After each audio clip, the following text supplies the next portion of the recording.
মহান চীন বিপ্লবের মহান নেতা মাও সে তুঙ্গের ১৩৩তম জন্মবার্ষিকী উদযাপন করল সিপিআইএম ত্রিপুরা রাজ্য কমিটি। শুক্রবার সকালে সিপিআইএম রাজ্য দপ্তরে এই উপলক্ষে এক সংক্ষিপ্ত অনুষ্ঠানের আয়োজন করা হয়। এই অনুষ্ঠানে উপস্থিত ছিলেন সিপিআইএম রাজ্য সম্পাদক তথা পুলিট ব্যুরো সদস্য জিতেন্দ্র চৌধুরী সহ অন্যান্য নেতৃবৃন্দ। উপস্থিত নেতৃবৃন্দ কমরেড মাও সে তুঙ্গের প্রতিকৃতিতে পুষ্পার্ঘ্য অর্পণ করে শ্রদ্ধা নিবেদন করেন। এই প্রসঙ্গে সিপিআইএম রাজ্য সম্পাদক জিতেন্দ্র চৌধুরী বলেন, চীনের মহান বিপ্লবের মহান নেতা ছিলেন মাও সে তুং।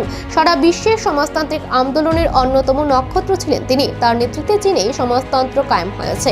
এই সমাজতান্ত্রিক চীন আজ পৃথিবীর অন্যতম সমৃদ্ধশালী দেশ হিসেবে পরিগণিত হয়েছে। তিনি আরও জানান, চীনকে দেখে এবং সমাজতন্ত্রের মহান নেতা মাও সে তুঙ্গের আদর্শ অনুকরণ করে ভারতবর্ষে সমাজতান্ত্রিক প্রক্রিয়া প্রচলনের লক্ষ্যে দল এগিয়ে চলছে। অমলিন অবদান আমরা স্মরণ করছি এবং চীনের জনগণের সে অভিজ্ঞতাকে ভিত্তি করে আমাদের দেশেও এখন আমাদের দেশ ভারতবর্ষ পৃথিবীর প্রথম বা এই ১ নম্বর জনসংখ্যার দেশ। এই দেশেও আমাদের যে সমস্যা, শোষণের হাত থেকে জনগণকে বেরিয়ে নিয়ে আসা, আমরা সেই অভিজ্ঞতা আমাদের ভারতবর্ষের নিজস্ব বৈশিষ্ট্য প্রদানে কীভাবে আমরা সমাধান করতে পারি সেই অনুপ্রেরণা গ্রহণ করি।